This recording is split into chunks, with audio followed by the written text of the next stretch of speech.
What up, everybody? How we doing?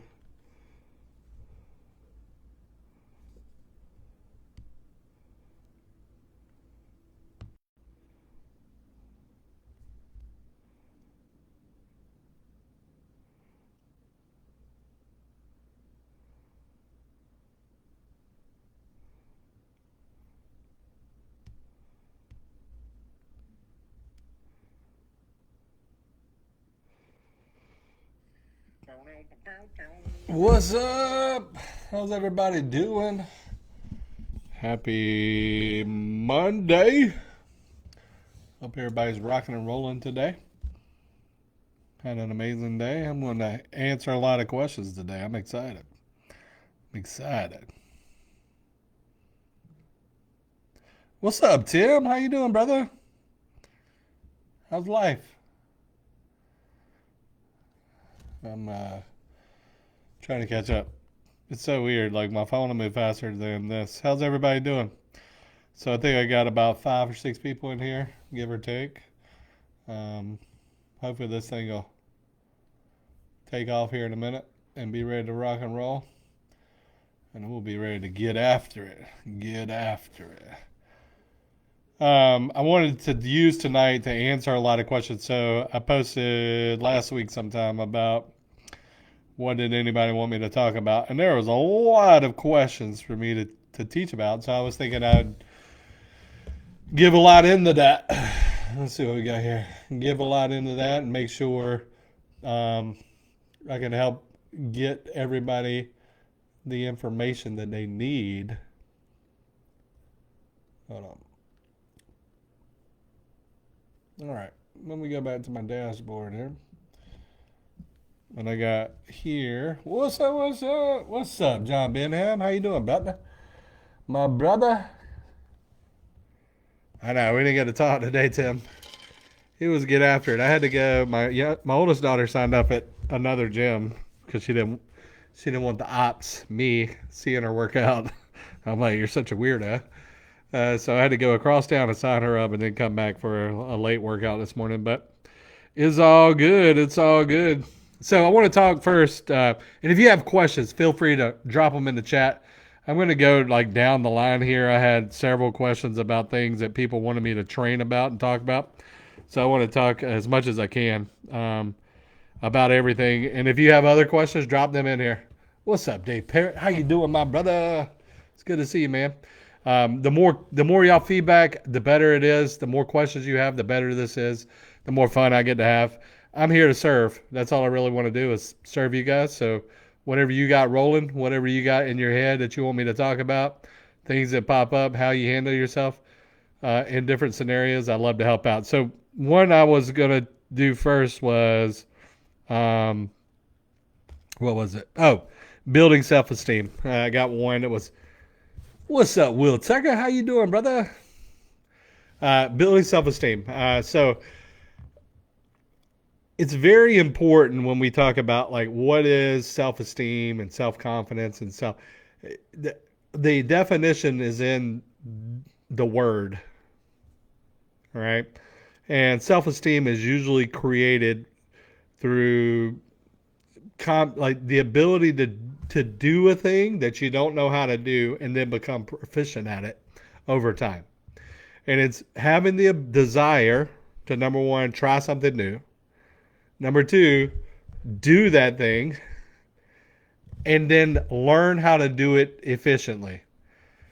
Right? What kills most people's self-esteem is they don't try new things. They don't get out of their comfort zone. They don't allow themselves to try new things and become proficient at it. They think they should just show up and be good at it. Like, and I always say, like, when you were born, did you know how to fucking walk?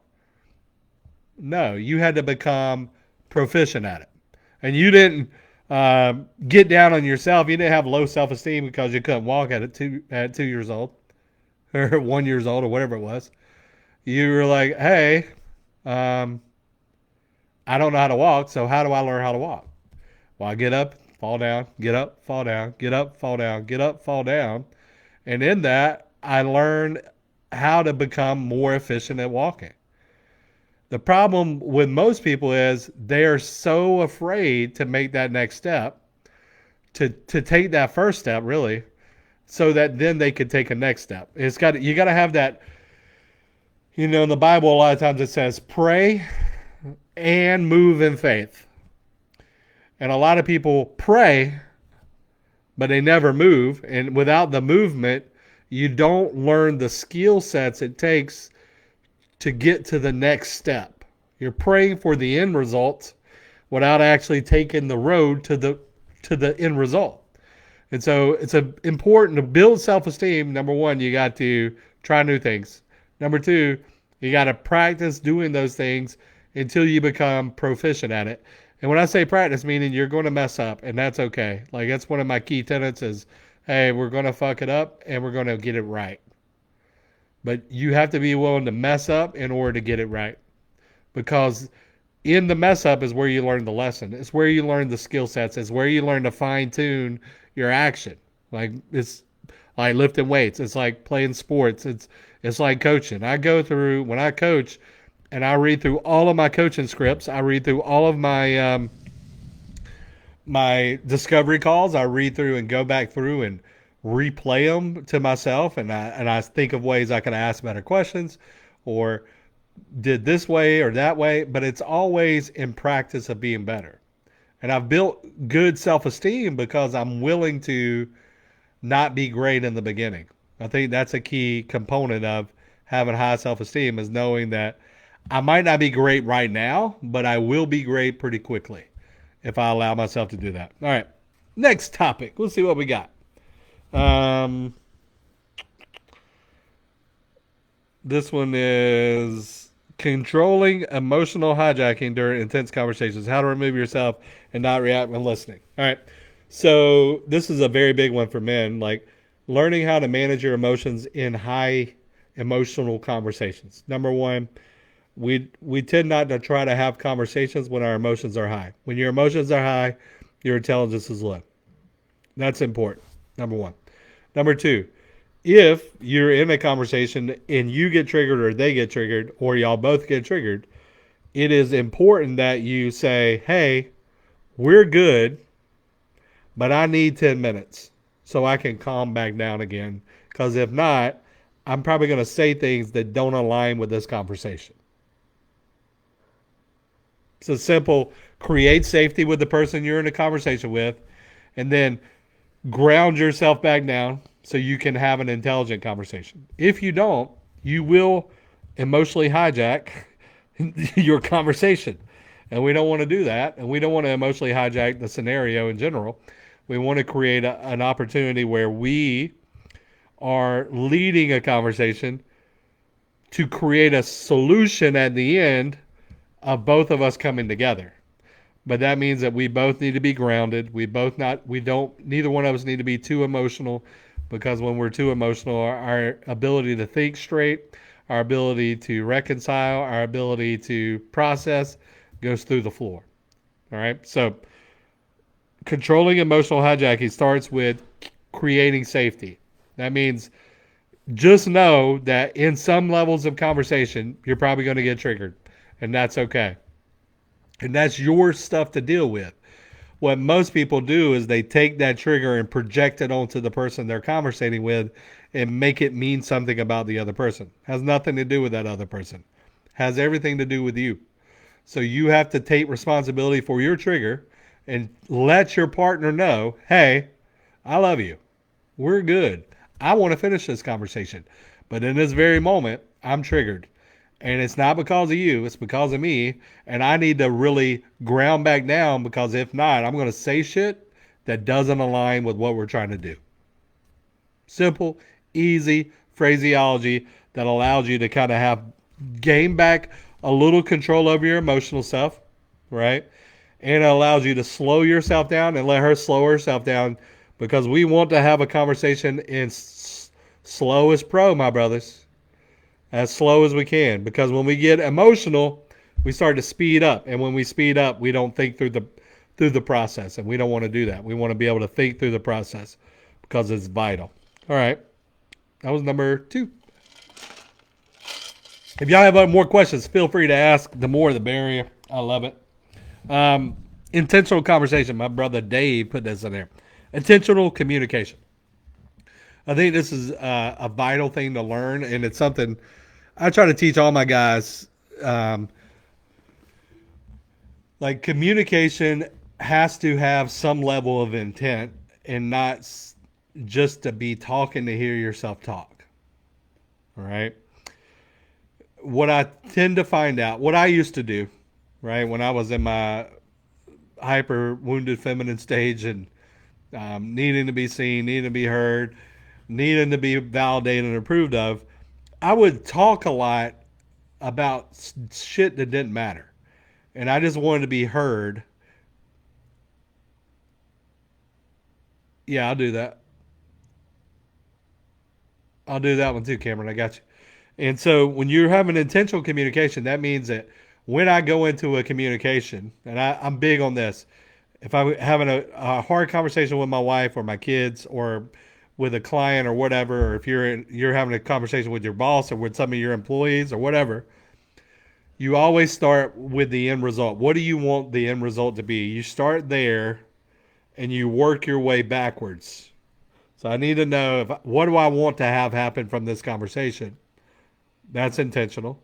All right. If I know I want to have this happen. What's up, Trey Barry? How you doing, my brother? It's good to see you.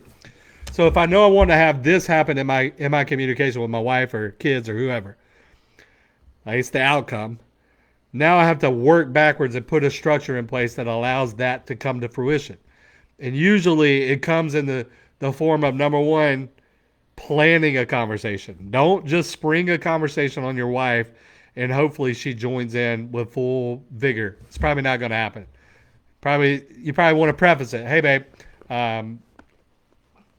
maybe tomorrow or something, can we grab 30 minutes? I really want to talk to you about something. It's nothing like bad. It's just something I'm seeing that I want to talk about so we can get our arms around it. Or say, hey, later on this evening when the kids are in bed, I was thinking about something today and I really wanted to talk to you about it. Would you be open for it? And allow her to, number one, have buy-in. Number two, let her get in the right frame of mind, because if she's not in the right frame of mind and you just spring a deep conversation on her, she may repel it, she may push away, she may avoid, she may pull back, she may strike out. So we want to make sure we are creating a structure, which means, number one, I know what I want to talk about, I know why I want to talk about it, and then I create a time frame for us to talk about it in, and I give her some heads up about what I want to talk about, so then she has some ideas too, because the idea in an intentional communication structure is to get both sides' viewpoints in, so then y'all could create a unified viewpoint. Like, a lot of our communication operates, or relationships operate, as two individuals living without ever coming together to create the relationship idea of what they want to do. And so if you want your relationship to be a certain way, you need to understand what it is you want about your relationship, what it is she wants about our relationship, and then what do y'all want together. Because if y'all don't have that mutual agreement together, you don't know what you're moving toward. You don't know what you're working for. You don't know what you're showing up for every day. You don't know how you're operating it on a daily basis to create that connection, because you really haven't put in the effort to bring each other together. And it is so important that when you create that structure, to listen, because part of this process is you listening to what they have to say as much as them listening to what you have to say. And then how do you lead y'all back together? Like, okay, I want this, you want this, what do we want? We want to do this. Like, I parent this way, you parent that way. How do we want to parent? And that way we create a structure that moves us together and moves us forward. And that's where the power is in that. So that was good. I always like intentional communication. Let's see what my brother um, Dave Parrott has here. Can you talk about standards? Not what you say, but what you tolerate. I think standards are important from this scenario. All right. Um, you'll hear everybody like, raise your standard, raise your standard, raise your standard. If you've not had a standard for how you operate, you don't even know what that fucking means. Like, if you don't have a standard for how you relate to people, how people relate to you, how you show up to people, how people show up to you, then when I tell you to raise the standard, you're like, I don't even know. I don't even know what that means. Having standards for how you show up for yourself, number one, and then number two, having standards for how people show up to you will raise the level of the type of people to show up in your world. If you have no standards, you tolerate everything. And when you tolerate everything, you get a bunch of bullshit that flows in the door. And so we have to make sure that when we are creating a standard for ourselves, it's in a way that holds us to the highest level of who we want to be. But it also, when people show up, they're not going to diminish who we are by them showing up shittily. If they're here and we're here, they got to go. They either need to raise the standard or they got to go. And especially in relating with people, number one. Number two, doing business with people is super important. Also in your friendships, like, audit your fucking circle. Like, look around you and say, hey, ask yourself, what do you want? What do you want and desire? Like, do you desire to be in a great relationship? And you look in your friend group, do you know anybody in your friend group that has a great relationship? If not, then the standard for what you want is not being pushed out in front of the people that most influence you. Number two, like, if you want to have a six pack, you want to get in shape, and everybody in your fucking group is unhealthy, doesn't take care of themselves, pre-diabetic, whatever, then the chances of you following through and becoming the only six pack in the group is very low. So you got to ask yourself, what are you looking to do with your life? And then how do I set up the dynamics around me that allow me to be that in my life? Because if your friend group is a bunch of guys that are out of shape, they treat their wife like shit, they're working in a job they hate every day, and you're hoping that you're going to grow with them, good fucking luck. Improve your friend group. Raise the standard for the people you allow in your world, because those people have a direct impact how you show up to your world. And if you can see, like, all these people around you showing up shittily to their life, but yet you hold on to them because I don't want to be alone and they're my buddies, just know you're probably not showing up as fully as you can for your life. And that's important. All right. Ego, one of my favorite ones. Cameron Kellogg. So, clearing up what ego is. The ego is a very interesting and touchy subject amongst everybody and anything. And I think it's vital to understand that you're never killing your ego. I think that's number one. Everybody's like, kill your ego. Dismiss that motherfucker. Do it. No. Number one, make your ego mature to the age that you are. That's one. Become friends with it.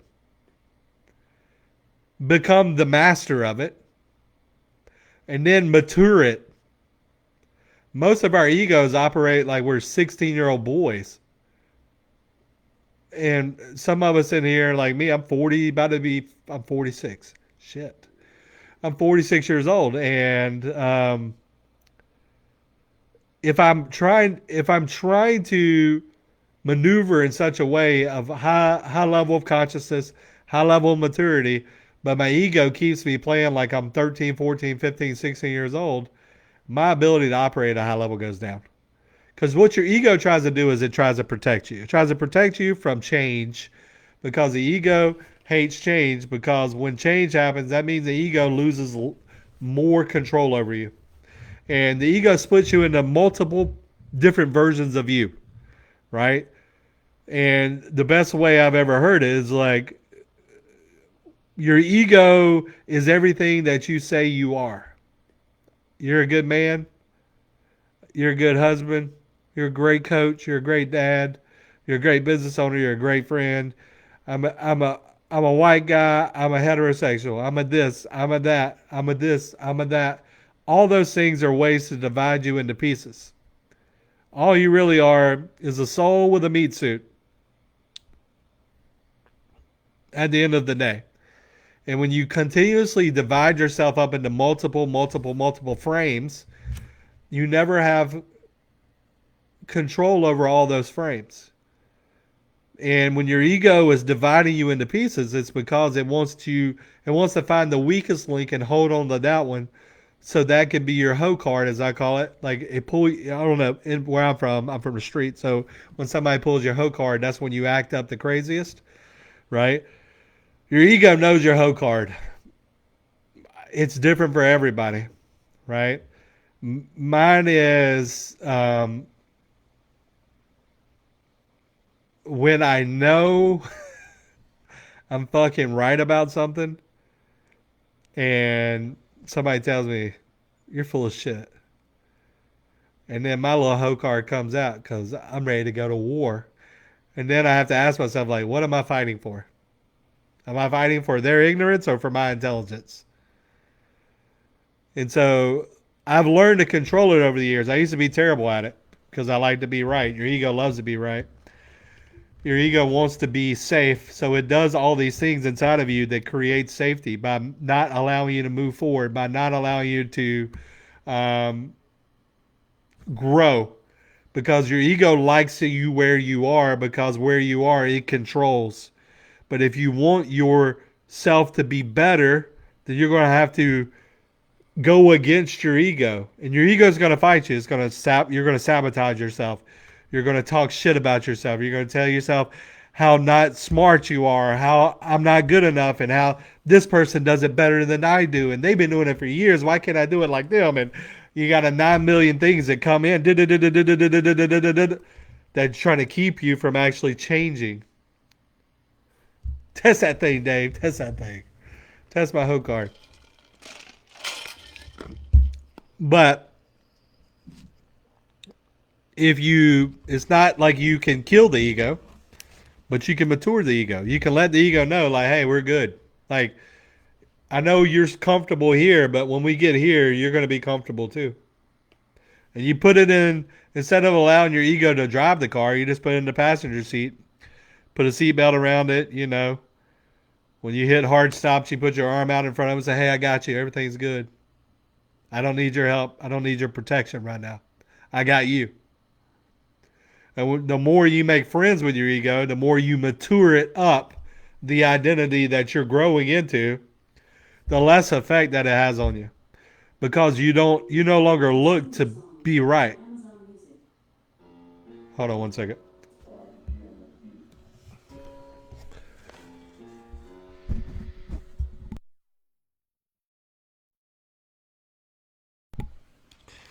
That was wild. My Alexa started going and playing music. I love technology. They're listening to me. My ego is listening to me, trying to get in my head. Um, but so your ego is the thing that separates you into tons of pieces. It's not who you are, right? It's more of a young version of yourself, and that's why I'm very interested in the idea of maturing your ego to match the identity of the man you are today. Because a lot of us operate from that ego space, and we do dumb shit, we say dumb shit, we act out in dumb ways like we did when we were 13, 14, 15, 16, 17, 18. And then we wonder why people around us look at us like, why are you such a fucking child? It's because your ego still is operating from a childlike behavior. And so we have to get into the mindset that Like I am in control of the ego. I don't have to kill it because the ego's good. The ego allows you to compete. The ego allows you to go after, to have goals, to have aspirations, to want to fucking climb the mountain. Like I use my ego for that, but I do not use my ego to protect me anymore because that version of my ego fucking held me back so long. It sucked and I hated it. So that was that. Let's see. Let me see what else I got here. Um, I got one mo here. What else I got here? No, I got a bunch more actually. All right, there we go. So I got a question. How about when a wife says she loves you but doesn't feel the spark? Ideas and talks to start to spark again. So a big thing around um, reconnecting the spark is reconnecting polarity, right? I talk a lot about polarity in relationships, meaning that the arc of attraction between the masculine and the feminine has to be established for there to be a spark of desire between you. It has to be there for leadership to be prevalent for the masculine. It has to be there for trust. It has to be there for um, intimacy on any level. And so the first thing is to ask yourself, how am I leading spark a spark in the relationship? Am I dating my wife? Am I making time for quality time every day? Not quantity of time. She doesn't need to spend 6 hours with you every day. She just knows when she hangs out with you, she needs to have you. Not you and your phone, not you and a TV, but you and you. And that's being where your feet are, which is super important. And so, um, intimacy starts, the spark starts back when you are, number one, grounded in the pursuit of the relationship again, right? A lot of men think that once they get married, that shit's gone. No, I'll get to that in 1 second, William. When you get married, that's when the relationship starts. The other part's been a dance. Y'all been dancing around each other a lot. Um, and in that dance, you've built some level of attraction, but it's more of a show pony show. When you get into the marriage, that's when showtime starts, and it requires a lot more of effort to keep the relationship moving in a great direction. It requires the effort of dating. It requires the effort of communicating. It requires the effort of quality time. It requires the effort of you being able to listen to her. It requires the effort of you being able to provide safety, provide emotionally.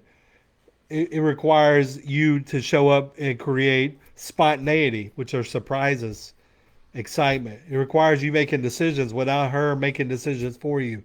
It requires you leading without her telling you what to do. It requires that. And when you're able to step into that level of relating, the spark automatically returns. If you're doing it consistently. If you're just doing it to try to get fucked tonight, my brothers, you're not going to get fucked tomorrow night. So how about you just learn the trade? The trade is, how do I become a great relator? How do I become a great husband and a great man in the process? And all of those relationship skills create a lifetime of intimacy, a lifetime of spark, a lifetime of connection. But if I teach you like a trick today, it ain't going to last long because the feminine tends to be way more in tune and intuitive than we are, and they will call you on your bullshit. So I don't want to set you up for that level of chaos because I've seen it happen before and it's no fun. So, Will Tucker, my brother, suggestions on when your wife doesn't want to talk about an issue that is obviously bothering her. How do you start a conversation without leading it? How do you start a conversation without leading it? That's a convoluted statement. The answer is in the last question. You lead the conversation. She obviously doesn't want to talk about it. Okay, cool. And that all sounds great and it's all wonderful and that sounds fun, but at some point you have to face the issue. And so if you're tiptoeing, hoping she brings the issue to you, hoping that she opens up to you, hoping that she does this, you're wanting her to lead the conversation. So at some point, somebody's got to lead. And if you know she doesn't want to talk about it, and if you're holding your breath, you're going to die because she's not going to lead that conversation. So if you want to know what's going on with her, then in moments where you feel like she's holding back, you have to ask her, like, hey, I feel like you're not telling me everything. And I want to know it all, even if it hurts me, because that's the only way we can move forward. The only way we can move forward is in truth.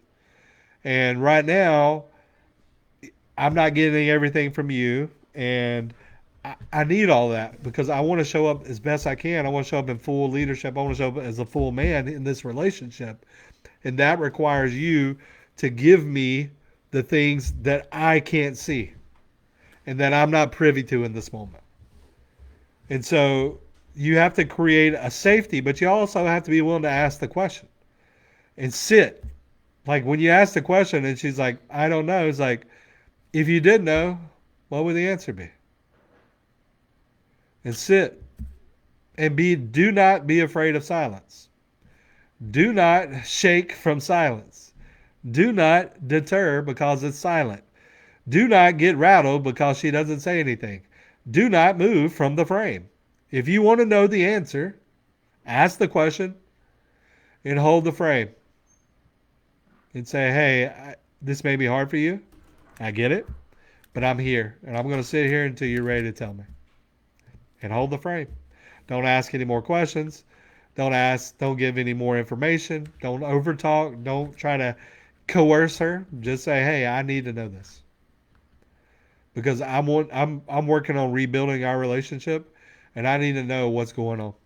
Because right now I'm chasing ghosts. I'm going after something I don't even know what it is. And I need to know from your perspective what it is that's bothering you. Because there is no coming together unless we mutually agree to come together. And if she's hiding, holding back, not giving insight into what's going on with her, y'all are not mutually growing. Y'all are not mutually moving into this arrangement. And so we need a mutual agreement like, hey, I need to know what's going on with you. You need to know what's going on with me. And then we can work on it together. You just got to get comfortable with yourself. You're going to fuck it up a little bit. That's okay. Be willing to fuck it up. Like you got to build your self-esteem and self-confidence in these levels of conversations because your emotions are attached to them. And you can't just start blabbing your mouth because you ask a question and there's silence. Let there be silence. Silence is a beautiful thing.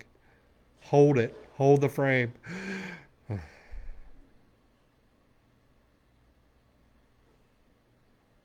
That level of tension is real. That level of silence is real. Stop trying to avoid it. Stop trying to run away from it. Stop trying to shake yourself from it. Be in it. Because in it is where you grow. In it is where you learn.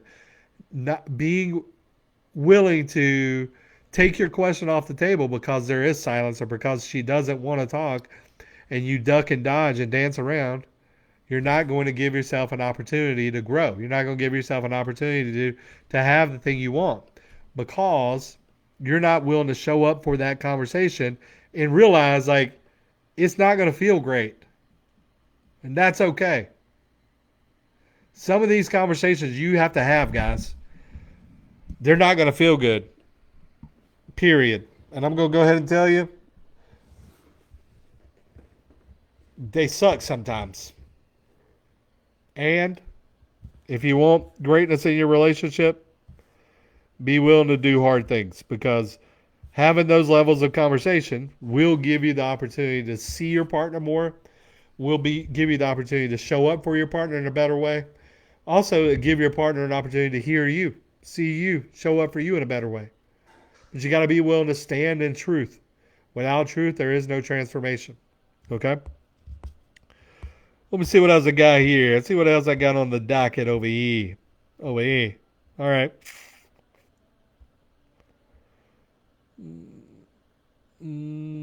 Somebody said female covert narcissism, how to deal with it. Run away. Run away. Run away. Especially if she's clinically diagnosed NPD, right? There's a big difference, and I want you guys to really hear me right now. Running around calling everybody a narcissist is the dumbest fucking thing on the planet. Okay, I think it's like less than 1% of the population of the world is narcissistic. Does everybody have some level of narcissistic tendencies? Yes, we all do. But the chances of you meeting a narcissist or being in a relationship with a narcissist, truthfully, is very low. But if you have the wherewithal to believe that this person is a narcissistic personality, then you need to get the fuck away. Because you can't do anything with it. I love you. Can't do anything with it. My buddy Garrett up in Montana, he asked, being unbothered by the way someone treats you. This is always an interesting juxtaposition because most of us feel like we should be offended when somebody doesn't treat us the way we think we should be treated, because that's the way you've been taught by your parents, that they should treat you the way you're supposed to be treated. No, they're just going to treat you the way they desire to treat you. The thing is do you keep showing up for the bad treatment? Because if you keep showing up for the bad treatment, then you've taught them that it's okay to treat you like shit. And so the only way to be truthfully unbothered by the way somebody treats you is that when people show up and treat you shittily, you love yourself to know that I don't need that person in my world. You love yourself to know that that's not okay. Right? And in that, when people show up to me shittily, it happens probably on a multi times a week basis. It doesn't offend me because what they think of me doesn't matter. What they say about me, truthfully, doesn't matter. The only thing I can truly control is how I think about myself and how I move myself every day. And in that, how I think about that, I don't allow myself to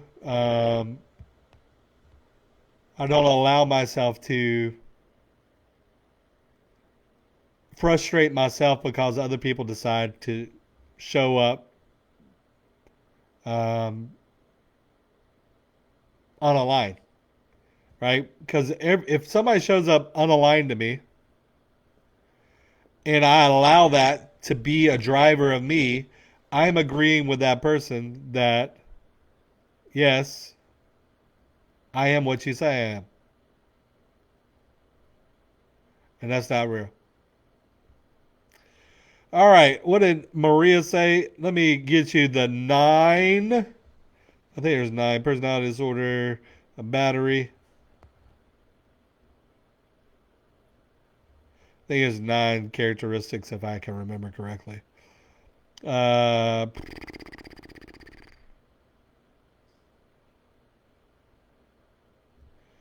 see if I can find it real quick. Keep asking questions, guys. The more questions, the better. The more fun. Let's see what you got here. I agree.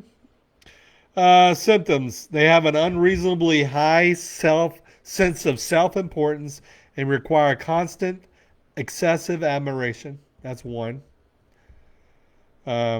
They feel that they deserve privileges and special treatment because of who they are. 2. Number 3, they expect to be recognized as superior even without achievements. 3. Number 4, they make achievements and talents seem bigger than they are, so they over-exaggerate. Next one, preoccupied with fantasies about success, power, brilliance, beauty, or the perfect mate. Believe they are superior to others and can only spend time with or be understood by equally special people. Um, they're critical of and look down on people they feel are not important. They expect special favors and expect other people to do what they want without questioning them. They take advantage of others to get what they want. They have an inability or unwillingness to recognize they need the needs and feelings of others. This is that's a big one. Like they have the inability to actually feel that other people need feelings. That's a huge one. A lot of people don't understand in narcissism.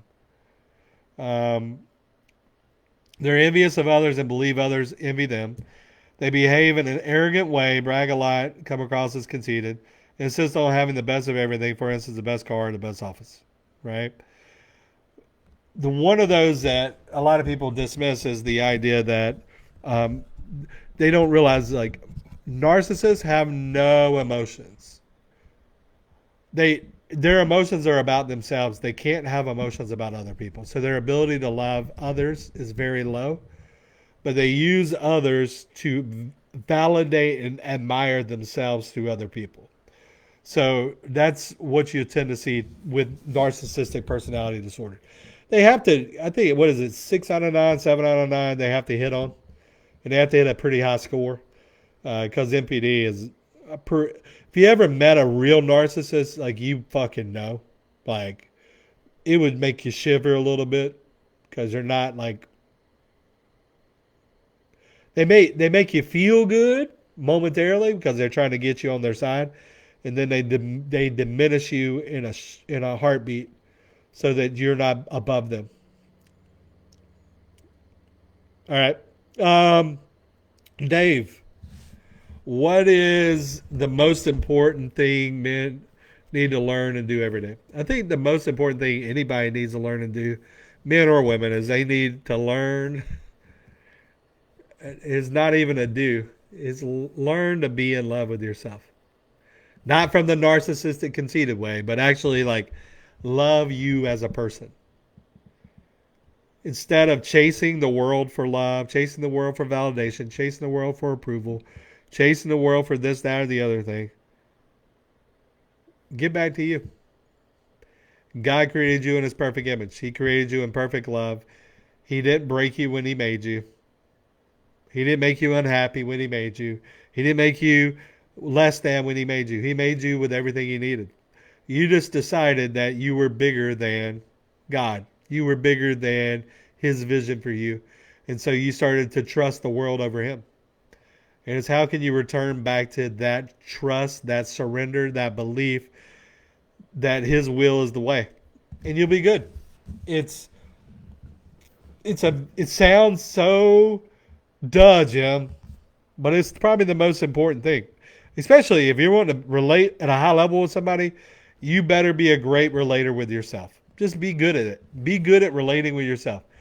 The better you are at relating to yourself, the easier it is for you to relate to other people. If you suck at relating to yourself, if you don't like yourself, if you don't love yourself, if you don't know how to do a relationship with you, your chances of really succeeding in love are low. And I'm not like being just being nonchalant with that. Like I'm saying that because I was terrible at relating because I didn't know how to relate to myself. I coach men all the time that they've never been taught how to relate to themselves. And every time I teach one of them, their ability to relate to other people goes through the roof. It's the craziest thing. And I know it to be truth. I know it to be fact. I know it from the top of my head to the bottom of my feet. Like, if you can, you'll never be alone if you're happy with the person you're alone with. Never. Period. End of story. All right, let's see what else I got on this scenario here. I don't know if I have any more. Let's see what you got. See what you got. All right. Um,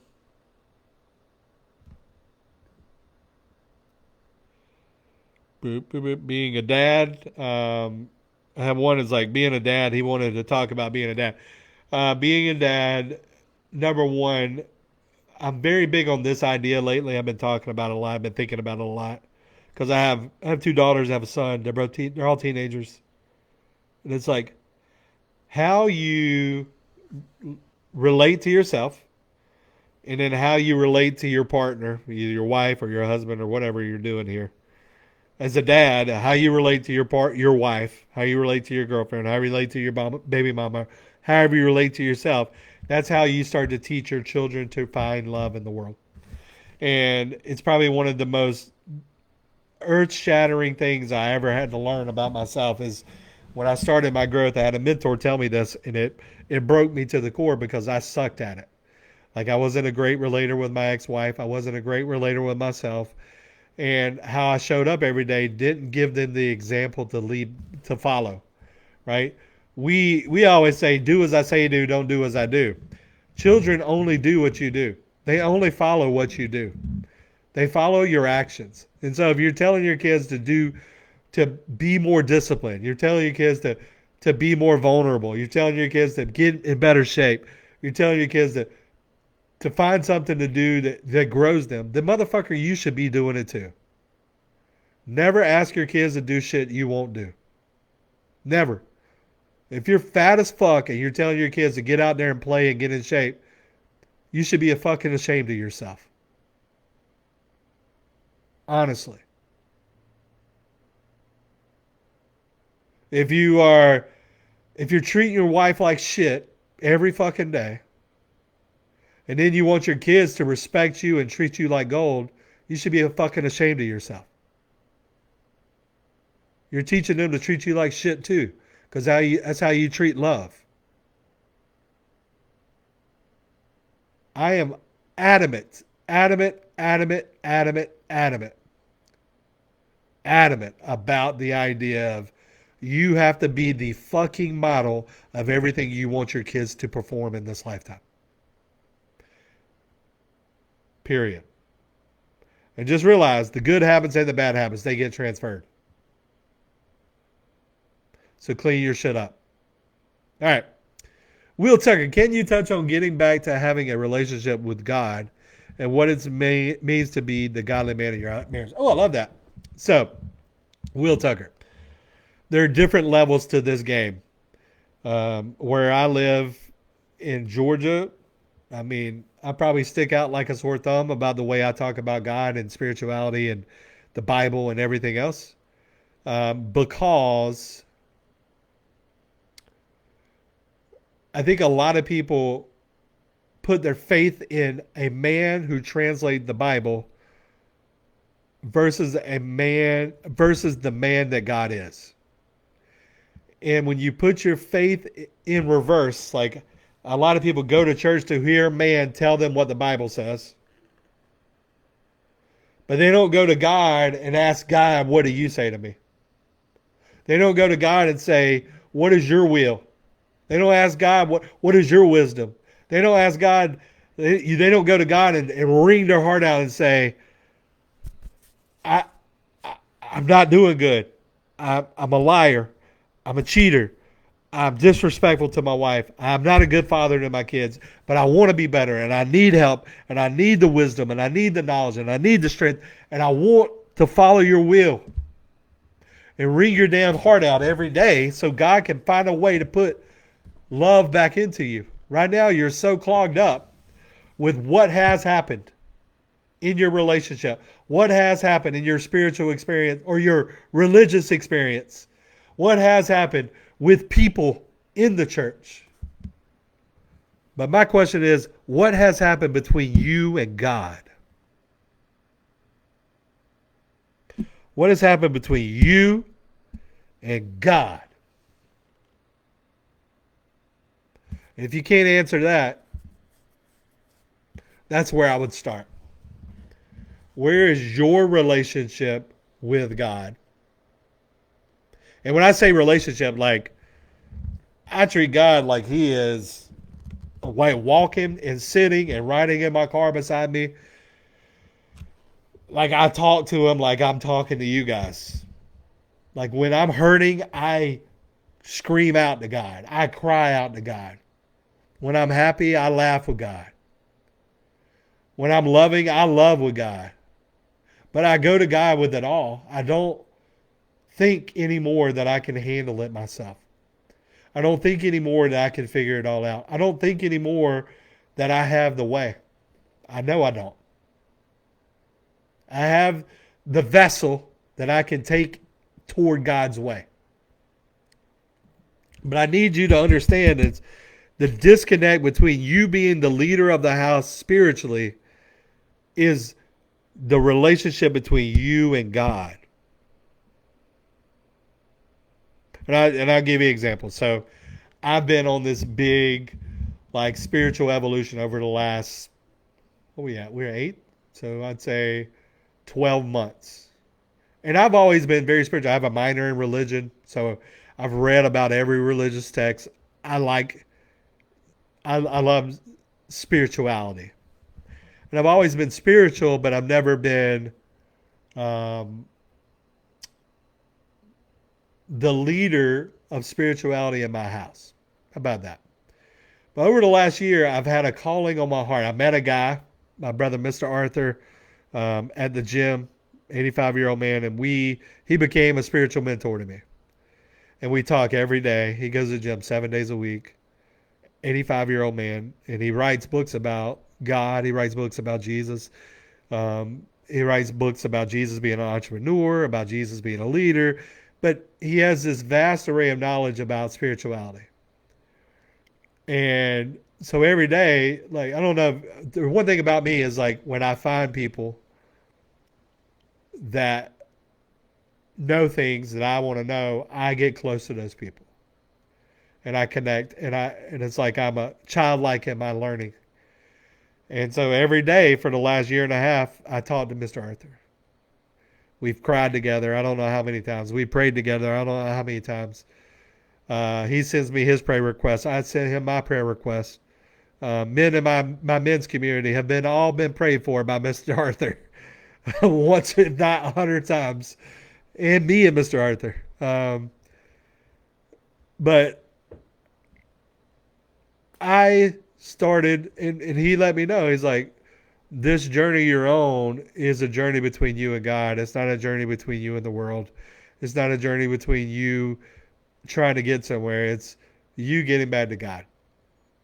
And so for the last 12 months or so, I've spent a large part of my thought, a large part of my study, a large part of my practice in becoming a spiritual leader of me, so that then I could become a spiritual leader of my house. And in that, it's crazy, Will, and for every other man in here, when you start practicing, you become the guy, like you become the man. You don't have to lead anymore. You're just the leader. When I started to read the Bible every day, when I started to relate how I help men to things I was learning from God, when I started to pray and meditate, like talk to God and then listen to God, when I started to do all these things and I started to bring forth my own awareness about myself to my wife, and I started to bring forth things that I learned and things that I was focusing on in my spirituality, guess what my wife started to do? She started to send me videos that touched her about spirituality. She started to listen when I started to tell her about different verses that related to things she was talking about in the Bible. And I started to give her stories that helped her through scenarios she was in. And from there, then you become the leader and you didn't even ask for permission. You just became it yourself. And in becoming it yourself consistently, you awaken the eyes of people that watch you. Most people are trying to be the leader without becoming the leader of self first. So how do you get back to being the godly man of your marriage? Is to be in a godly relationship with God. To be in a deep relationship with God. And I mean, talk, pray, write, communicate. Think about how you want to relate with your wife. You want to laugh with God. You want to cry with God. You want to tell God all the hard stuff. You want to listen to God, tell you all the wisdom. I do all that. However, whatever I want my relationship with myself to look like, that's the relationship I want to have with God. Whatever I want my relationship with my kids and my wife to look like, that's the relationship I want to have with God. I want it to be so deep and so intricate and so intimate and so powerful and so impactful that I show up for that every day. And that's where it's at. Like, you have to be willing to build the relationship for yourself first. You go first, then people follow. But if you are trying to be the leader of something that you haven't moved into yet, people won't follow. They will just ask, why aren't you the spiritual leader of this house? Why aren't you the godly man in this marriage? And you got to wring that heart out, guys. Like, it's so important. I focus on this a lot in my men's community because we all go through things. We all have pain. We all have sorrow. We all have guilt. We all have shame. We all have regrets. We all have resentments. We all have things. But if those are the predominant feelings that you carry in your heart, you're missing the feeling that can heal your heart. And that's love. And you know who the purveyor of love is. God and Jesus Christ. And so, until you wring your heart out and forgive yourself, you're not leaving any space for God to fit in.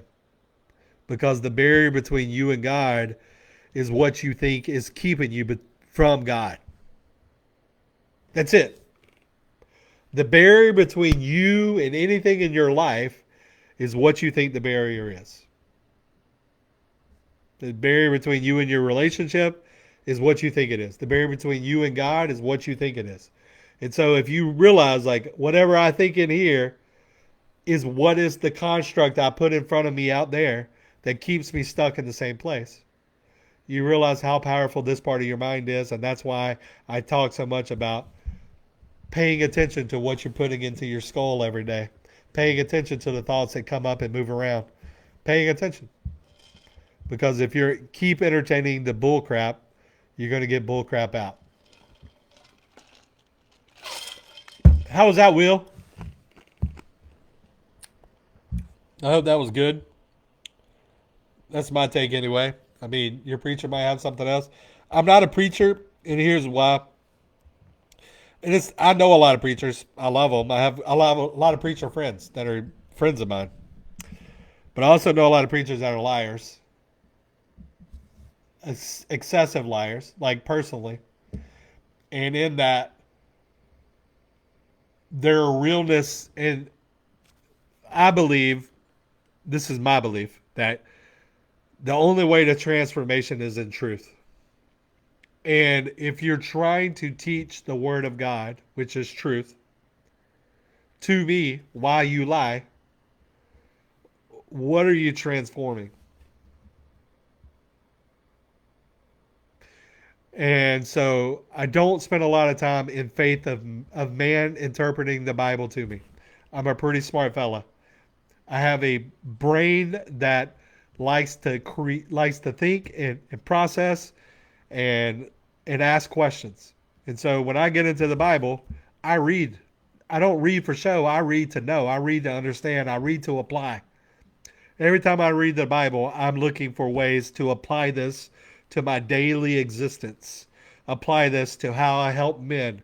Apply this to how I help relationships. Apply this to how I help my children, how I help my wife, how I help people. Because there's a guide, it's a guidebook. If you follow it and apply it, it will apply to your life so much. But you got to be willing to not take somebody's dictation of it to you and call that your relationship. That's not your relationship. That's like you going into a math class and you suck at math and that person's teaching you math and you say, I got a great relationship with math. No, you don't. You have a student-teacher relationship, right? I need you to be your own professor. I need you to study. I need you to get a PhD in you, PhD in your own discernment, PhD in your own knowledge about your relationship with God, a PhD in your own spiritual life, a PhD in your prayer, a PhD in your meditation, a PhD in how you communicate, a PhD in how you lead yourself, PhD in how you love, a PhD in all that. Stop relying on these guys that sit up because they've gone to school and learn how to read the Bible at a high level and interpret it. Don't let that be your relationship. Let that be an addition to. Truthfully. Like I've read about every book on masculine leadership and relational polarity that you can ever think of. And I allow my relationship to teach me more than that. That's an addition to. I want to embody, I want to practice, I want to be the discerner of my own life. And I need to discern my own relationship with God. I need to have some hard talks because you sitting in the crowd on Sunday and letting the preacher pray over you, but you not going to God and wringing your heart out, ain't doing anything. It's lip service. Be in foot service. Move yourself toward it every day and watch your life change. What's up? Any other questions, my brothers? The more the merrier. The more the merrier. If not, so for anybody that catches this on the replay, I'd love you to put replay in the chat. Also, want to give you a couple opportunities. This is what I do for a living. This is what I do. I help men all around the world. I love it. It's absolutely the greatest thing that I could ever imagine doing with my life. I always said my purpose was to become the greatest form of love that God could create me to be. And then my mission was to help men find that in themselves so they can give it to their life. And I love it. It's my jam. I love doing what I do. And in that, I want to extend you a couple opportunities. Right now, I have 2 places you can fit it. 3 places, honestly, but 2 places for definite. One is my brotherhood, which is my men's community. It's like this, but on every day on steroids. I talk and teach in there every day. We'll have a group call once a month, and you'll get a couple of my master classes. But it's a really cool place to be. It's a lot of men, a lot of love, a lot of men growing, a lot of good information. I think I have over 200 trainings in there as we speak, 210 and 209, something like that. Another one is the Conscious Man School. Conscious Man School is a 6-month mastermind in which in it you get to learn everything that I know and some in a one-on-one / community setting. So you'll get some proximity to me, you'll get proximity to community, and you'll get a course for each month of the 6 months that will help lead you, guide you, and show you how to embody the things that you're wanting to learn into. Then also I have one-on-one. So if you're looking to do like some fucking serious work and dive into your bullshit, have complete access to me and proximity to me and everything that I do, one-on-one's the game. I'd love to have you in that too. I feel remiss sometimes. I don't always mention what I do. I get on here and train, forget to talk to you about it, but I love helping men. And if you feel like you're in a place where you're ready to do the work on you, and I mean when I say you're ready, like you're pot fucking committed to investing in you, your time, your effort, your energy, then I'm ready. But if you're like half in, half out, then be half in, half out somewhere else. I'm okay with that. I like men that are ready to run. I like men that are ready to go. I like men that are ready to lead. And if you're one of those guys, I'm your guy. But for that being said, I appreciate everybody showing up tonight. I had a great time answering the potpourri of questions. But I hope you guys had an amazing night. And if you would, share this community out with somebody that could use it, a friend, a brother, a colleague that could use some training every week. That's free. But I hope you guys have an amazing night. It's good to talk to y'all. See y'all later.